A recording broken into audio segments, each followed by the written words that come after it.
Ici Frédéric Méran, je suis le directeur du Cerium et exceptionnellement, je remplace Jean-Frédéric Légaré-Tremblay, notre animateur parti en reportage au Japon. À Planète Terre cette semaine, la Coupe du monde de soccer au Brésil et l'Afrique est-elle en train de devenir plus démocratique et plus riche?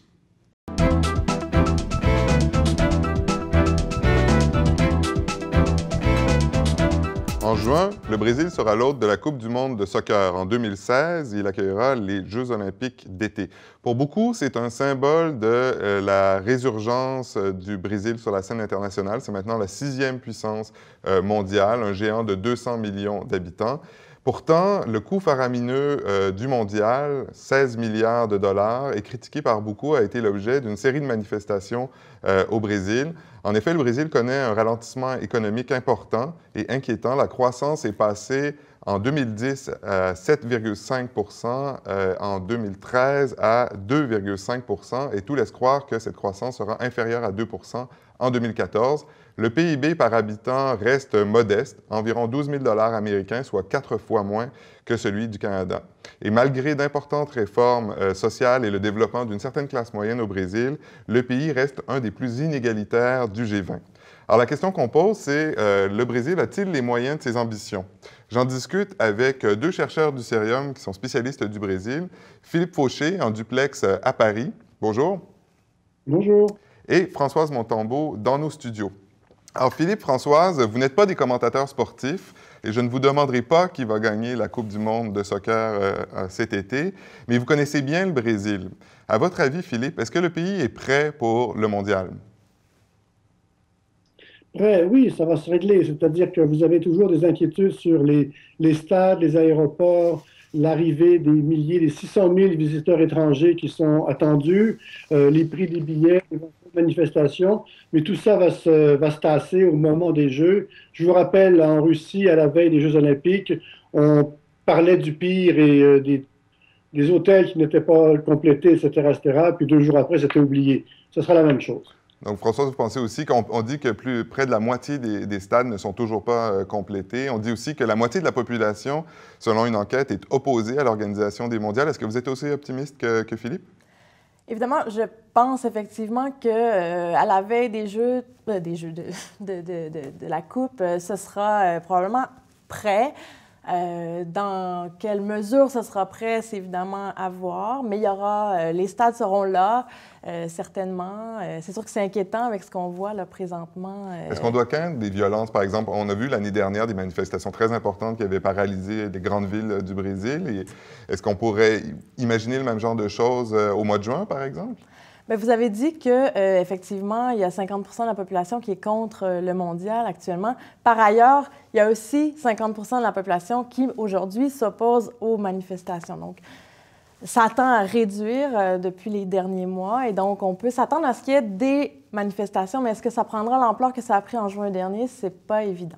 Une des choses qui a aussi attiré l'attention des journalistes, c'est le fait qu'on semble avoir procédé à un certain nettoyage dans les fameuses favelas des grandes villes du Brésil. Qu'en est-il? Est-ce que c'est une exagération?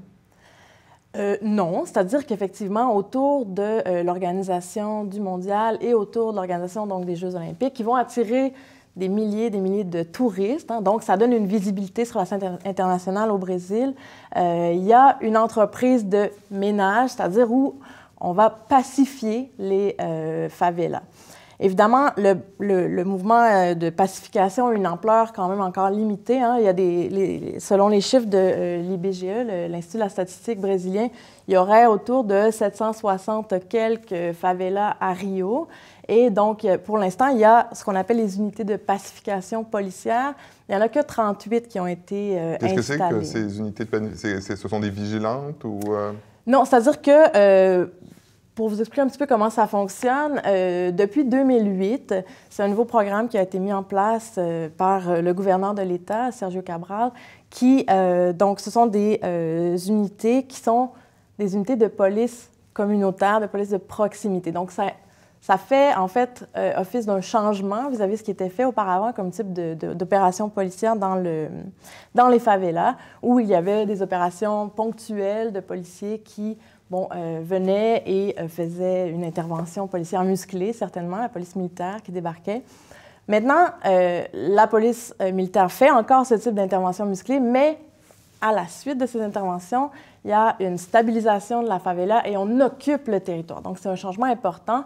Au lieu de laisser le territoire ensuite, on l'occupe avec une police de proximité, donc des centaines de policiers de proximité qui viennent s'installer dans un bureau et qui ont une présence quotidienne dans la favela.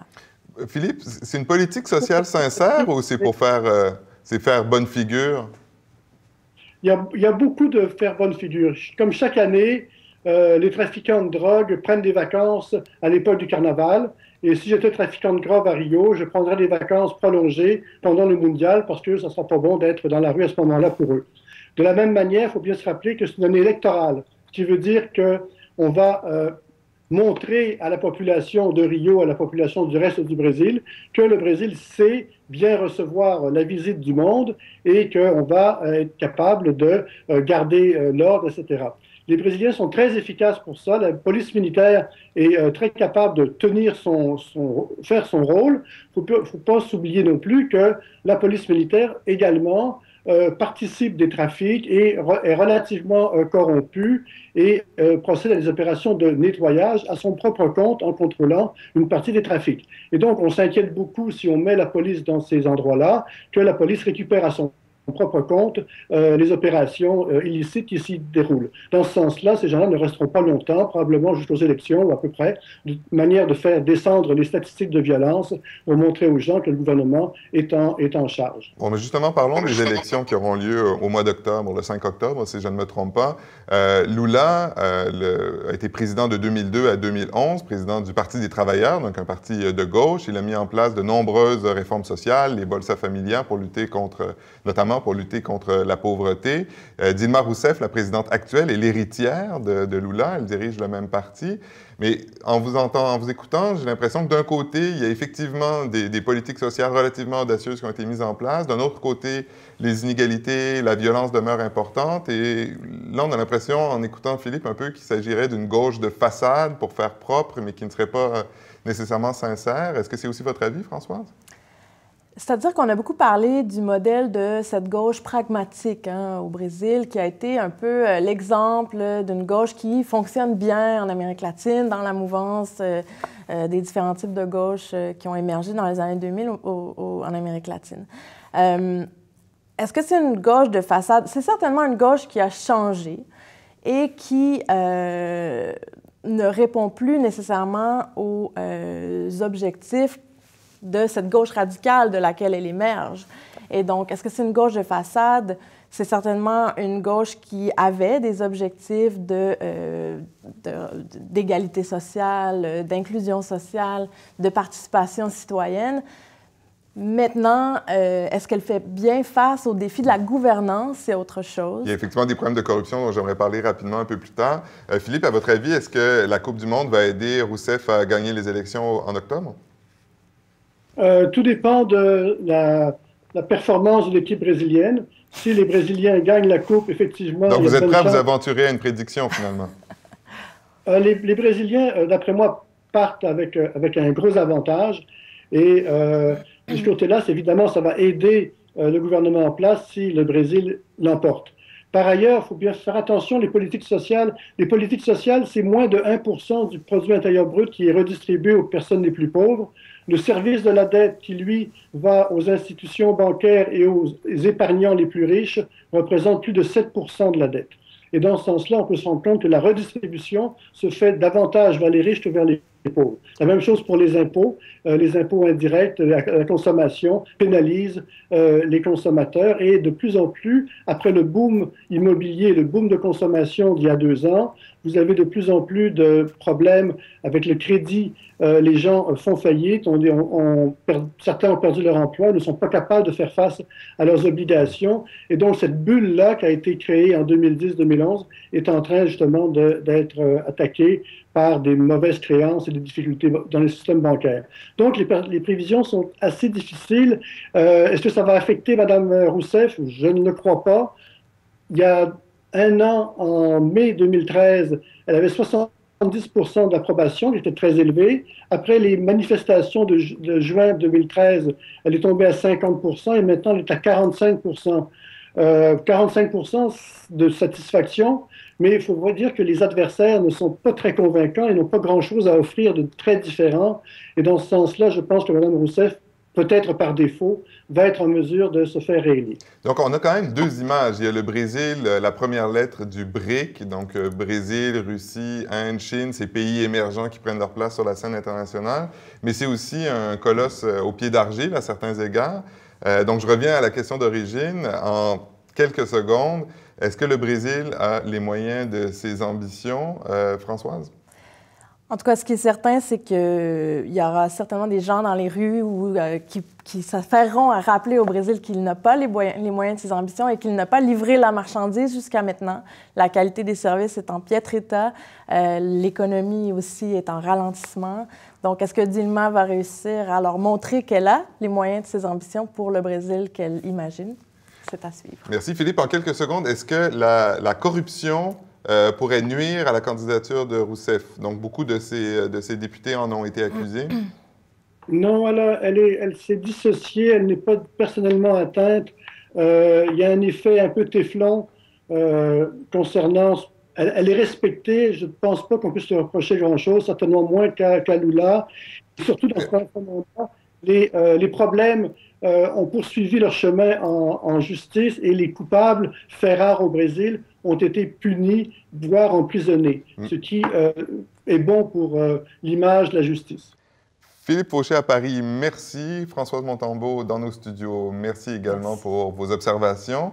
Je m'en voudrais de ne pas rappeler aux auditeurs que le Cerium organise une école d'été du 2 au 7 juin justement sur le soccer et la politique internationale et nous parlerons beaucoup du Brésil. Ce sera une semaine avant la Coupe du Monde.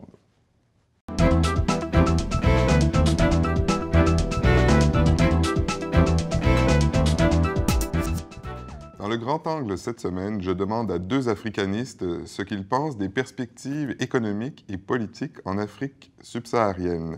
Cédric Jourde, professeur de sciences politiques à l'Université d'Ottawa, bienvenue au Cerium. Merci. Mamoudou Gazibo, chercheur au Cerium, professeur de sciences politiques à l'Université de Montréal, bonjour. Bonjour Frédéric. Alors, avec 4,6% de croissance au cours de la dernière décennie, une inflation relativement basse, l'Afrique connaît une période de croissance sans précédent et elle se situe à l'échelle mondiale au deuxième rang. C'est un contraste assez fort avec ce qui s'est produit dans les années 90 où la croissance était faible et l'inflation très élevée. Dans certains pays comme l'Angola, par exemple, avec les ressources pétrolières, on observe une augmentation importante, la création d'une classe moyenne, des investissements directs étrangers, l'urbanisation également. Mamoudou Gazibo, est-ce que l'Afrique va mieux? Question très difficile, mais on pourrait dire oui. Parce que ce qu'on remarque en regardant le portrait économique de l'Afrique, c'est que jusqu'aux années 2000, on était plutôt dans une phase de décroissance. Et puis, à partir des années 2000, on voit, comme vous l'avez rappelé, un taux de croissance moyen qui est élevé, qui a été, dans certains pays comme l'Angola que vous citez, parfois plus élevé que celui que la Chine a connu, qu'on cite souvent un exemple. On voit aussi que depuis quelques années, il y a des transformations importantes dans des secteurs qui étaient négligés, par exemple les infrastructures, qui sont très importantes pour la croissance, pour créer des conditions structurelles de décollage. On voit aussi que plusieurs pays africains en fait, sont cités comme des pays en voie de devenir des émergents. Je pense que c'est...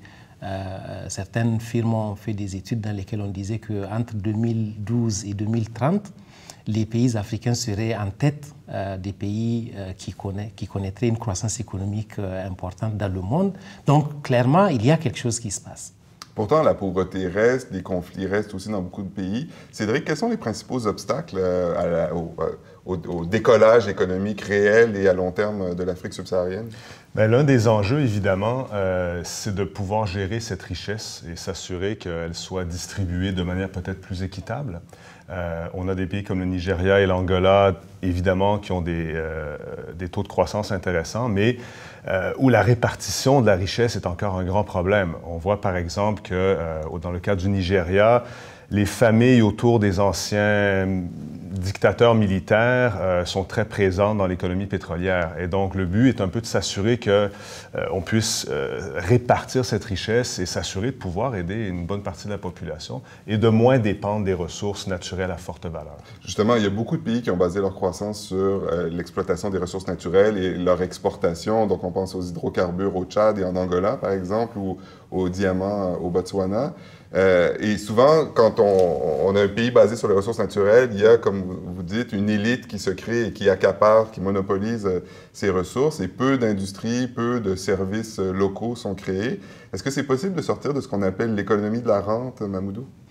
En tout cas, c'est un objectif. Je sais que récemment, le secrétaire exécutif du NEPAD, le nouveau partenariat pour le développement de l'Afrique, qui est en fait une structure rattachée à l'Union africaine, a fait de l'idée d'économie de transformation une idée clé en ce qui concerne les perspectives africaines. Et cette idée d'économie de transformation vise à faire en sorte que les pays africains pensent à dépendre moins des industries extractives et à faire en sorte que les économies soient beaucoup plus des économies qui apportent de la valeur ajoutée, donc faire de la transformation, industrialiser le continent et aussi aller dans le secteur des services. Donc clairement, il y a un défi là. Et évidemment, on ne peut pas passer sous silence l'incroyable croissance démographique en Afrique subsaharienne. 60% de la population a moins de 20 ans et en 2035, on dit que l'Afrique aura la plus importante main-d'œuvre au monde, mais ces gens-là vont devoir trouver des emplois. Est-ce que la croissance démographique est véritablement un problème, Cédric? Bien, c'est un problème dans la mesure où, évidemment, on a un nombre de jeunes très important qui ne trouvent pas nécessairement de travail. Et c'est là où les ressources qui proviennent, enfin les revenus qui proviennent des ressources naturelles devront être répartis dans des secteurs qui pourront générer davantage d'emplois. Ça inclut aussi l'agriculture. Il va falloir que beaucoup de pays africains puissent davantage développer l'agriculture, de sorte à ce qu'on n'ait pas non plus ces déplacements vers les grandes villes où les gens ont de la difficulté à trouver du travail. Mais sur ce point-là, il y a un problème qui est souligné par beaucoup d'ONG, d'acteurs locaux, c'est celui de l'accaparement des terres, le fait que beaucoup de terres soient vendues par les États à des pays ou des entreprises étrangères. Quelle est l'étendue du problème? Est-ce qu'il y a des solutions rapidement? Cédric? Bien, des solutions, c'est-à-dire que pour les gouvernements, parfois, c'est un calcul qui est un peu difficile à faire parce que d'une part, ça peut être une source de revenus rapide lorsqu'on passe ces contrats avec les compagnies ou les pays étrangers. Par ailleurs, sur le long terme, évidemment, ceux qui s'accaparent ou achètent ces terres n'ont pas nécessairement le développement du pays en tête. Et donc, ça crée des tensions qui, d'après moi, sont difficilement résolvables. Oui, il y a quelques pays comme l'Éthiopie, par exemple, qui a toujours eu des problèmes de famine et qui est un des pays où l'accaparement des terres est visible. Et comme dit Cédric, ben, le dilemme, c'est cela. Qu'est-ce qu'on fait? Est-ce qu'on donne ces terres à des investisseurs étrangers ou on les garde lorsqu'on sait qu'on ne peut pas nécessairement les mettre en valeur? Donc, c'est un vrai dilemme. Alors, nous sommes tous politologues, je ne peux pas m'empêcher de parler de démocratie. Une des questions qu'on se pose souvent en sciences politiques, c'est de savoir si c'est le développement économique qui rend possible la démocratie ou si, au contraire, ce sont les institutions démocratiques qui mènent à la prospérité. Aujourd'hui, l'organisation indépendante Freedom House estime que s'il y a encore 20 pays africains qu'on peut qualifier, disons, de dictature ou de régime autoritaire, 19 sont partiellement libres et 10, comme le Sénégal ou le Botswana, sont de véritables démocraties libérales. Et là, on voit un changement important entre la période 1960, c'est-à-dire les indépendances, et 1990, où la plupart des pays africains étaient des régimes autoritaires, à parti unique. Et depuis une vingtaine d'années, on voit l'émergence dans plusieurs de ces pays du multipartisme, finalement, d'élections menées dans des conditions relativement acceptables.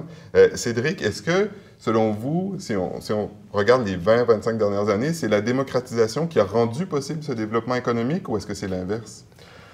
Je ne suis pas sûr qu'il y ait un lien très clair entre les deux, parce qu'on regarde les économies les plus prospères, ce sont généralement celles qui possèdent des ressources naturelles, pétrole et autres, qui ne sont pas nécessairement des grandes démocraties. Donc, on a l'Angola qui réussit économiquement, mais qui, bien sûr, est mené par une main de fer, par le même homme, le même dirigeant. Par ailleurs, on a des plus petits pays, le Bénin, le Sénégal, le Ghana, qui n'ont pas des économies menées par le pétrole ou les diamants ou autres, ou enfin beaucoup moins, mais qui sont des démocraties démocraties stables qui réussissent bien. Donc, et malgré justement des conditions économiques difficiles. Donc, le cas de ces 3 pays que je viens de mentionner me font penser qu'a priori, on ne peut pas faire cette équation trop simple, développement économique mène à la démocratie. Cédric a raison.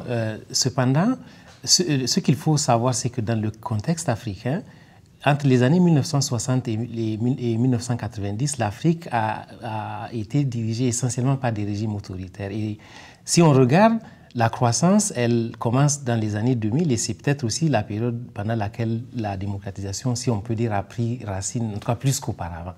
Ceci dit, ce qui est intéressant avec la démocratisation, c'est que lorsqu'on a des régimes qui sont comptables et lorsqu'on a une société civile qui est vivace, lorsqu'on a des partis politiques, lorsqu'on a de la critique, il est très clair que certains excès, certains dérapages que l'on a connus dans la période 60, peut-être 90, sont plus difficiles, ne serait-ce que parce que il y a de la publicité autour, la justice est de plus en plus indépendante. Donc, on ne peut pas dire que la démocratisation a amené la croissance, mais ce qui est certain, c'est que, en raison du fait que la démocratisation renforce la société au sens large, c'est une garantie de meilleure gestion. Donc, on pourrait dire que de ce point de vue-là, les ressources pourraient être mieux gérées et pourraient être plus au bénéfice des populations. Et qu'en est-il de la stabilité politique? Donc, il y a des régimes qui ne sont pas démocratiques, mais qui sont quand même relativement stables. Est-ce que ça, c'est un facteur important pour le développement économique?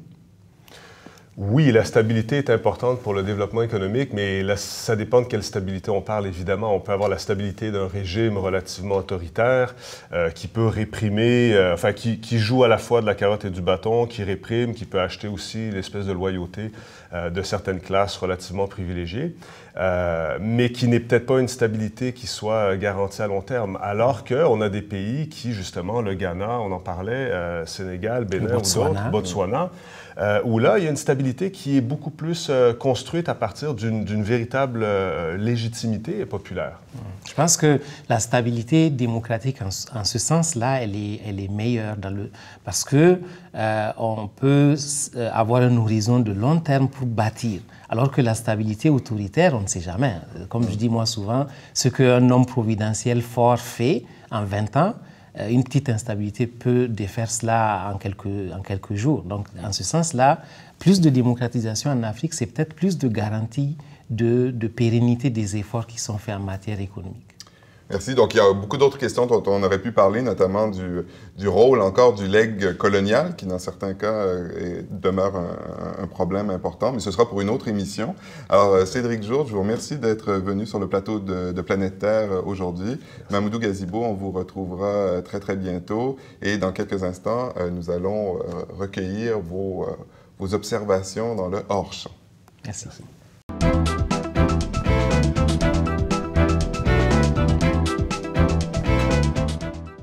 Planète Terre, mon segment préféré, c'est le hors-champ dans lequel nous demandons à nos invités de partager avec nous une information méconnue, passée sous le radar, mais quand même d'importance. Alors, Cédric, je commence avec vous. Quel est votre hors-champ cette semaine? Donc, en fait, 2 nouvelles. La première, portez bien attention au cas du Malawi, petit pays d'Afrique australe, où peut-être qu'au mois de mai, nous aurons la 2e présidente femme élue de l'Afrique, après celle du Libéria. Donc, ça vaut la peine de porter attention au cas du Malawi. Et la 2e, on parlait du Nigeria tout à l'heure et du pétrole, mais il y a un côté un peu plus intéressant au Nigeria. Son industrie du cinéma est maintenant la 2e plus importante au monde. On appelle ça le Nollywood, après Bollywood en Inde et Hollywood aux États-Unis. Donc, 2e plus grande industrie du cinéma au monde et qui fait des revenus d'environ 5 milliards de dollars par année et emploie 1 million de personnes. Donc, il n'y a pas que le pétrole au Nigeria. Peut-être que cette industrie va aller en s'accroissant d'autant plus. Intéressant, mais c'est principalement pour le marché interne ou c'est un cinéma qui se diffuse à la grandeur de l'Afrique? Oui, absolument. Dans toute l'Afrique anglophone et même une partie de l'Afrique francophone, un cinéma extrêmement populaire, à bon marché, mais très bien fait. Donc, c'est un peu le rôle, par exemple, de l'Égypte pour le monde arabe? Exactement, tout à fait. Très intéressant. Mamoudou, votre information? Alors, un peu dans la même lancée que Cédric, moi, je voudrais parler du sommet USA-Afrique qui va avoir lieu au mois d'août prochain. Barack Obama, le président américain, a envoyé une invitation à 47 présidents africains. Bon, il y a certains exclus, disons Robert Mugabe de Zimbabwe, Isaias Afewerki de l'Érythrée, donc les grands dictateurs, on va dire cela. Mais c'est important parce que les États-Unis première puissance mondiale avait jusqu'à présent négligé ce côté multilatéral avec l'Afrique. Vous savez que la France a les rencontres France-Afrique, le Commonwealth dans le cas de la Grande-Bretagne, la Chine a le forum Chine-Afrique, la Turquie en a maintenant, le Japon, la Corée du Sud. Et donc, finalement, les Américains sont aussi de la partie. Et ça peut bouleverser beaucoup les équilibres qui ont déjà bougé depuis les années 2000 avec l'arrivée de la Chine et des autres pays émergents. À votre avis, quel est le chef de gouvernement qui est le plus susceptible d'influencer les discussions pendant un sommet USA-Afrique? C'est difficile parce qu'il y a des rivalités. Par exemple, le Nigeria et l'Afrique du Sud, clairement, veulent se positionner comme les leaders du continent. Mais il y a des présidents comme celui du Botswana, comme celui du Sénégal, qui jouent un peu sur leur aura démocratique et le rayonnement qu'ils ont. Donc, c'est difficile à prédire. Merci beaucoup, Mamoudou. Merci, Cédric. Merci à vous aussi, chers téléspectateurs, chères téléspectatrices. Vous retrouverez la semaine prochaine votre animateur préféré, Jean-Frédéric Légaré-Tremblay, qui revient d'un reportage au Japon. D'ici là, vous pouvez regarder notre émission sur le site web du Cerium, dans l'édition hebdomadaire du mercredi international du Devoir et au Canal Savoir, tous les mercredis à 21h. Au revoir.